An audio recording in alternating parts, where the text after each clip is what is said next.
Good to see everybody here this morning. This is next to the last sermon on the series on hope. And I kind of timed this thing to be close to Valentine's Day, but I'm glad that we did what we did last week with the children serving. It was so sweet during the Sunday school hour, and the kids just did a great job. We had a great turnout, and so it was really it was a fun day, and it was an example of service as well as love. But I wanted to take for today a passage from the middle of the 13th chapter of the book of 1 Corinthians, and this is the chapter on love. You know, we've mentioned to you that there are certain chapters that ought to turn a light on in your brain regarding, you know, the content of those particular chapters because of what they're known for and what they've become known for. But so the 13th chapter of the book of 1 Corinthians is the chapter on love. And I want to take in the middle of it. You probably know this by heart, or a lot of it. We hear it over and over again. But I remember the first time that I was struck by the fact that the Apostle Paul places the 13th chapter between 12 and 14. Now, of course, the numbers, fit there. But the reason that 12 is placed, or 13 is placed between 12 and 14 is because of the content. Because you see, there's fighting going on in the church, and it's represented in chapter 12, and then again he comes back to the subject in chapter 14, and basically it has to do with gifts. Do you remember when the church used to fight over gifts and charismatics and the expressions of the faith and what it meant to be filled with the Holy Spirit and speaking in tongues and all those kind of things? This is what he's dealing with. And that's why the 13th chapter is put in between, because first of all, he says that we need to deal with one another in the church in a spirit of love. And if we don't have love, then we're sounding gongs or tinkling cymbals and so on. It says a lot of sound, maybe a lot of heat and light, but no love being in action. And so that's why the 13th chapter is placed there. So for the text today, I want to take verses 4 through 8a, just the first sentence in verse 8. Because these are the characteristics. These are the characteristics of love itself. In verse 4, love suffers long and is kind. Love does not envy. Love does not parade itself, is not puffed up, does not behave rudely, does not seek its own, is not provoked, and thinks no evil, does not rejoice in iniquity, but rejoices in the truth, bears all things, believes all things, and here's our catchphrase for this morning: hopes all things, endures all things. Love never fails. And that's why I want to stop with the first part of verse 8 there. Love never fails. Now, I want to share with you this morning because this is Hope as a Passion for What's Possible is our title for today. Hope as passion for what's possible in life. I had to go back and listen to this because I heard this story this week on ESPN radio. So I went back and looked it up in the archives. And y'all, it's such a touching story. It just grabbed me incredibly, and so I had to re-listen to it to get some of the details down that I'd missed just in the first hearing of it. But it really did. It just reached through the radio. It was one of those things where the narrator is going on, and I'm thinking, I'm going to switch the station because I'm kind of ADHD when it comes to listening to the radio and watching TV. I know what's on TV. I want to know what else is on TV, and what's on the other channels. And so I'm getting ready to change the channel. The Lord said, no. I didn't hear an audible voice. Don't go out and tell anybody, Jim's hearing voices. I don't hear audible voices. I've never heard an audible voice as far as the Lord's concerned, but I can tell you very honestly that I've had leadings. And the Lord just led me, don't turn that off. And so I started listening to it. And the story is about a young man who's a junior. His name is Davin. They call it, because I kept thinking at first it was David, but it's Davin, D-A-V-A-N, Davin Oberton, who lives out in Mableton, Oregon. He plays basketball, but Davin was born with a condition that it took them a while to find it. When he was a young son born to his father said he was so proud of having his first child be a son. But the older Davin grew, the more they realized that there was some kind of difficulty going on. Well, he had a cyst, but it was a dead cyst at the base of his spine. And so his physical responses and his speech were impacted by what he did. Now, Davin went through some serious depression, difficulties, the kind of things that happen especially with kids. and his one of his psychologists urged him to start a journal. And he said he really, at a young age, he said, I didn't know how to do it, but I contemplated. Now, he's speaking in kind of broken sentences. He says, I contemplated suicide. But when he became manager of the basketball team from Mableton, Oregon, but he always wanted to play basketball. Now, long story short, this young man with his physical difficulties got on the basketball team, and a new coach came in, and the coach gave him the opportunity. And the coach said in the interview, he said, one of the things I was impressed about David is that he came up to me and said the first day that he was in practice, he said, Coach, I want you to treat me like everybody else.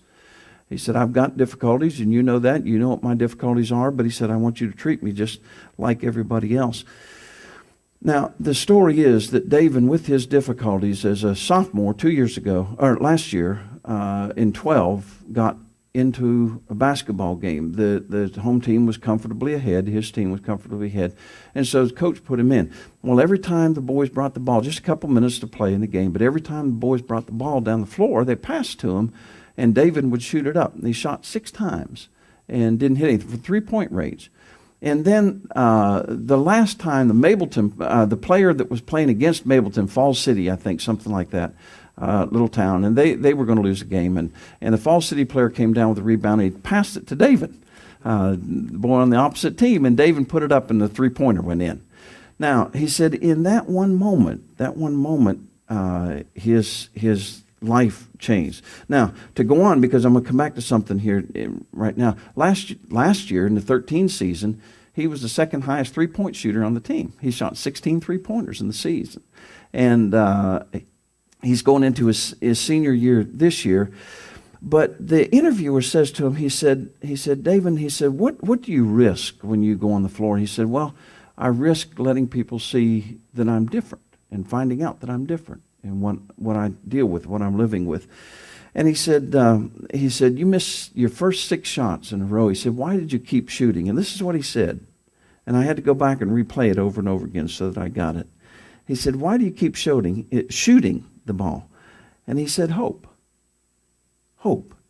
He said, it's why we get up when we go to school. He said, it's why we get up in the morning. He said, it's why I go to school. He said, there's that hope that something is going to happen to me that will change my life. He said, I live with that hope every day. And I thought, thank you, Lord. I was ready to change the station, and I would have missed that. Hope is a passion for what's possible. What is possible in our lives? One moment changed the meaning of life for David Overton. And I would suggest that you go and look it up. But listen, and I know it was just a preliminary game, but were you excited about the Russian TJ Oshie? Did y'all know what happened in the preliminary soccer game ice hockey between us and the Russians? It was like the miracle on ice in 1980. Now remember, if your memory is too short to remember what happened with the Russians, that wasn't the championship game. We beat the Russians to get to the final round, and then we won the championship.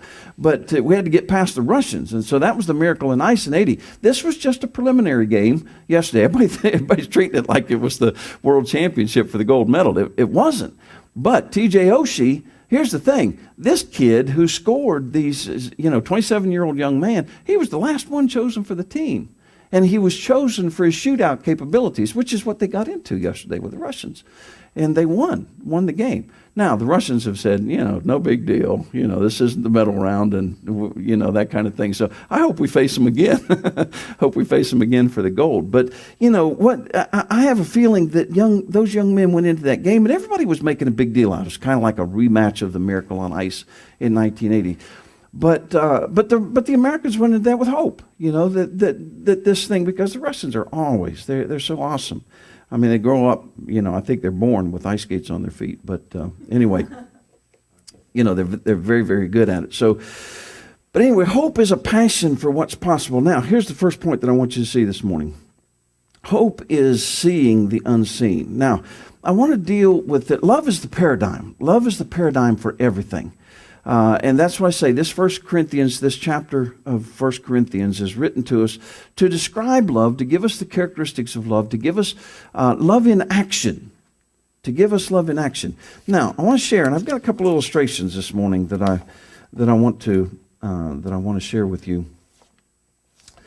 In his book, Dad, the Family Coach, Dave Simmons tells of an act of sacrificial love that occurred in a shopping mall. One day he took his 8-year-old Helen and 5-year-old Brandon to the Coverdale Mall. He needed to buy some tools and Sears. When they pulled into the mall parking lot, there was a big sign that said petting zoo. Immediately, the kids jumped up and asked, "Can we go, Daddy? Can we go, please?" Seeing that it would be no trouble at all, and concluding that it might even make his trip quicker, Dave said, "Sure," and handed both his kids a quarter.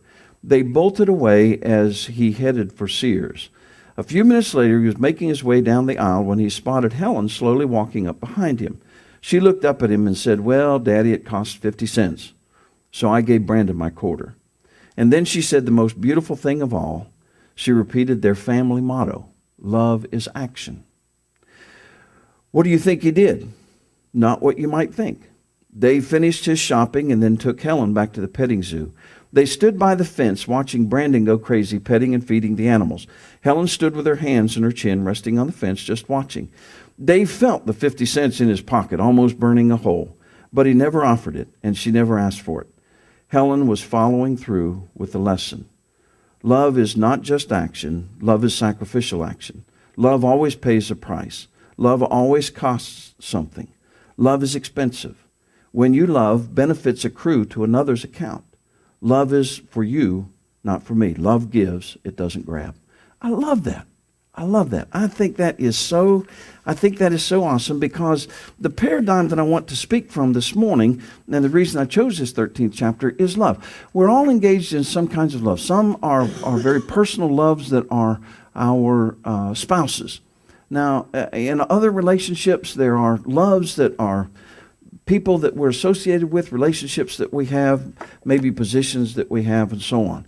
But I want to speak with regard to relationships this morning and say to you that if hope is a passion for what's possible, hope is seeing the unseen. Hope is seeing the unseen. I'm amazed by those who are visionaries. I like to think in some respects I'm a visionary. I've got a vision for what I think maybe, our buildings can be out here, what they can look like if we can get into this relationship with Mountain to Sea Ministries and get them painted, for one thing. But I think that we're gradually seeing some things happen in these buildings where they're being used for ministry. How wonderful is that, the bikes that are being done. You're still coming down on Monday nights, aren't you? I haven't been to Monday night in a long time. But anyway, the bikes are still being produced. I saw, what's his name from the island down here yesterday. Grace had a banquet in here yesterday, by the way, and it was so sweet. They had the ladies were all dressed up. They had caterers, they had silverware, they had glasses, they had china out on the tables. The tables were all set with linen, and it was really neat, a special occasion for them. But I thought of this being used. This is the linen and lace end of our ministry. That's the grease end of our ministry. That's where you get your hands dirty doing work. And so I like to think that there's a little bit of a vision as to what we can be, what we can have, what we can do. And they tell us now in ministry that ministers are supposed to be the vision casters. I love the story of an artist, and I forget which one it was. I tried to look it up and couldn't find it. I've got it in a sermon illustration somewhere in another sermon, where famous artist of the 1700s had purchased a small cottage in England with his wife and young newlyweds. And in this house, which they barely could afford, and it was only her father that enabled them to be able to buy it, they went into their house, and what he did was to go around with chalk and draw on the floor. They had nothing. They had a little house, a little cottage to begin life with, but they had nothing else. But he took chalk and he drew on the floor the places and the size of the pieces of furniture that they were going to add. You see, that was his vision for the house. This is where the bureau was going to go. This is where the buffet was going to go. This is where the dining set would go. And the kitchen table and the couch and sofas and that kind of thing. They drew it with chalk. Well, that's a vision, you see. And then they lived that vision out. Every time they were able to save up a little bit, they added to their vision. Well, hope is seeing the unseen. And I really believe that we can't operate without a vision. And when we get into relationships, I remember having a vision that was not shared by the young lady that I was dating. at the time. And it's my now wife of 40 years. The first time I took her out on a date, we began to talk about what our plans were for life. And oh my, as I heard her plans, I saw no room for me in those plans. It was a missionary doctor going to probably somewhere like Africa or India, and there was no room for a young man who had been called to pastoral ministry. But you see, I had hope. I had hope. I had a vision of something that I couldn't see yet, but I thought was out there, and I hung in there. And it's worked for us for 40 years. So, and I think of farmers and architects and scientists and anybody who's engaged in the business of life. And hope is seeing what the rest of us can't see, and holding on to that and working at that dream and fulfilling that dream. Well, the second thing that I want you to see this morning is that hope endures conflict. Hope is enduring the conflict. Next to love, I believe that hope is the strongest force of the soul. It's the force that enables one to keep on living when circumstances point otherwise. It's the strongest force. Next to love, it's the strongest force of the soul. Listen, hope is the strongest force in resisting temptation. Hope is the strongest force in resisting temptation. When temptation comes into a relationship, when temptation comes into a something that is being built, there can exist the hope that the other is going to remain true, whatever form that may take. Now, I want to say this. I often tell people in the 3 stages of marriage, when I work through the premarital counseling thing with folks, that there are 3 stages of marriage. The first is the honeymoon stage, and the second is a stage of mutual distrust. And then there's a third stage of mutual trust and admiration. Now, the thing is that all marriages go through those stages, but then whenever major trauma comes into a relationship, those stages go again. They start again. You can go through them all again, and it's a delicate balance, and I'm not going to take time to explain that this morning, except to say to you that in the 2nd through the 5th years of a marriage, say neither person's been married before and they're starting a new marriage, the honeymoon stage is usually anywhere from 2 weeks to 2 years, somewhere along. It can be longer, it can be shorter. But then the stage of mutual distrust happens. And I tell people, I look them square in the eye, and I say, look, this is what happens. And I know that it happens because I have dealt with it in other people's relationships, and I want the opportunity to deal with it in your relationship if it becomes an issue. It might not. I'm not predicting anything. I'm just telling you what the statistics say and how these things generally work out. But in the 2nd through 5th years of marriage, there begins to be a question. People look around. Former relationships get into a situation, and people say, is this the person I really want to end up with? Is this the person I want as the mother of my children, the father of my children, and so on? And there becomes this question, an overarching question that remains in a relationship.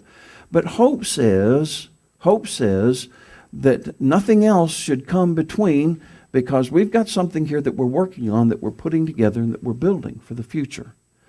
And hope overcomes. Hope endures the difficult. And that's what the Apostle Paul is trying to say here in 1 Corinthians 13, whenever he says love endures all things. It endures all things, because there are temptations that will occur. Past relationships, other people, different things come flooding in, and it's a very, very vulnerable time. But passing through stage 2 to stage 3 is a wonderful process where there's a stage of mutual love, trust, and respect, where it doesn't matter what's happening or what's going on, that we know that we can trust the other person because we love them. But then finally, the third point that I want to share with you this morning is very simply this. Hope is sharing the result. Hope is sharing the result. I love this. I love that little story that love... It says that their family motto is love in action. Let me share this little story with you. Let me tell you what happened to Ted Forbes back in 1984. While walking down a street in Chicago, Ted found a wallet. Being an honest Christian man, he wanted to return it to its owner, so he opened it to look for identification. The wallet contained just $3, no driver's license, no social security card, no pictures, nothing to indicate who owned the billfold. Looking through the wallet a little more, Ted found an old envelope. It was wrinkled and looked as if it had been carried there for years. The only part of the writing on the envelope that could be read was the return address. To find more information, Ted opened the envelope, and to his surprise, the letter was dated June the 6th, 1924. The letter had been written nearly 60 years before. It was a Dear John letter. It was written to a man named Michael, and it was from a woman named Hannah. She explained that though she loved him and she would always love him, her parents had forbidden her to see him anymore. Ted Forms wanted to locate the owner of the lost wallet. He drove to the location listed on the return address. He parked the car and walked up to the door. A woman answered the door. Ted asked the lady if she knew a Michael or a Hannah. He was told that 30 years ago she had purchased the house from a family whose daughter was named Hannah. She said that Hannah had placed her mother in a nursing home just a few blocks down the street. So Ted drove down to the nursing home. He explained the story to the nursing supervisor. She told Ted that the lady he was trying to find had died. However, she gave him a telephone number where he might locate another Hannah. Calling that number, he learned that Hannah was not living there anymore. The person answering the phone said Hannah was now in an apartment house for the elderly. Ted began to wonder why he was making such a big deal out of an old lost wallet that contained only $3 and a crumpled up old letter. But he decided to keep looking until he ran into a dead end. He finally tracked down Hannah and went to visit her at the elderly apartment house. She had an apartment on the 3rd floor. Ted knocked on the door. A gray-haired, alert, bright-eyed lady with a warm smile on her face answered the door. Yes, it was Hannah Marshall. Ted told her about finding the wallet and showing her the letter, asked if she knew someone named Michael. Hannah took the letter. Tears filled her eyes. She told Ted that the letter was the last contact she had ever had with Michael. She said that she had never married because she never met anyone she loved as much as Michael. Then she asked Ted if, when he found Michael, he would tell him that she still loved him and she thought about him every day. Ted thanked her and left. As he was walking down the apartment house hallway, he was carrying the wallet in his hand. Janitor saw the wallet and stopped Ted in the hallway. "Let me see that wallet." Ted handed it to him. He said, "Well, that's Mr. Goldstein's wallet. I'd know it anywhere. He's always losing it." Ted asked where he could find Mr. Goldstein. The janitor said he lived in apartment 6 on the 8th floor. So Ted quickly made his way to the 8th floor. He found apartment 6 and knocked on the door. Sure enough, an old man named Michael answered the door. Ted showed the wallet to the old man. He asked if it was his. Yes, it was. Ted admitted reading the letter to seek identification of the owner. Mr. Goldstein asked, "You read it?" Then he told Ted that his life nearly ended many years ago when he lost Hannah. He had never married and had never stopped loving her. Then Ted said, "Mr. Goldstein, I think I know where Hannah is." The old man became very excited. Ted simply took him by the hand, led him to the elevator down to the 3rd floor to Hannah Marshall's apartment door. When she opened the door, they looked at one another in disbelief. Michael Goldstein walked slowly to Hannah. He took her in his arms, and the 60-year-old separation evaporated in the warmth of their love. About 3 weeks after Michael and Hannah were reunited, Ted got a call asking him to be their best man. They were married after years of separation. It must have been some sight, a 79-year-old man and a 76-year-old woman acting like teenagers. A perfect ending to a tragic separation they had every reason to celebrate. Isn't that interesting? People separated for so long, but hope is sharing the result. Love is action. Love as an element of moral power will never fail. And that's why I wanted to include the first part of verse 8. Love never fails. Now listen, I've got 5 points here very quickly about tips for long-term relationships. Tips for long-term relationships. Might be a marriage relationship, might be another kind of relationship, but listen to these 5 things. I've kind of adopted these from something else that I'd read a long time ago, but I think that they apply in a good way. Tip number 1 is this: stick around a bit longer than you think you should. You know, so often we get into situations and we get angry and we walk out. We let our emotions get the best of us and we leave. And I think that a major characteristic and a tip for making a relationship last a whole lot longer is to stick around longer than you think you should. The second tip is this: give the opportunity for the other person to have personal privacy.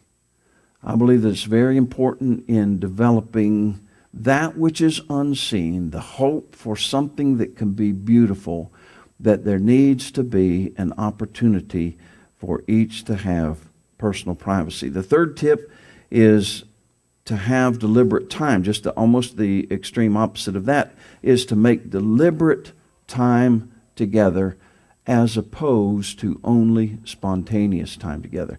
Now, what do I mean by that? Debbie and I are guilty of this, if anybody is. Now, the end of this is what I'm saying we're guilty of. Because we hope for time together, and then it becomes, wow, we look around, okay, I don't have to do anything. You don't have to do anything. There are no kids around. How did this happen? Well, let's have good time together. But it's spontaneous, see? Now, the point in making a relationship last is to make it deliberate. Make it deliberate. And don't let anything interfere. Make it deliberate.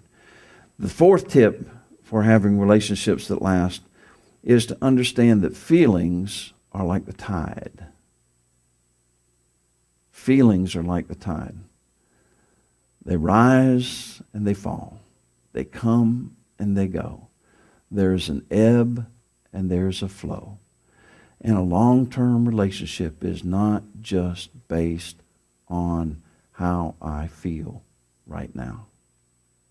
And the fifth tip for developing a long-term relationship is to have a wholesome understanding of who you are individually, who I am before God.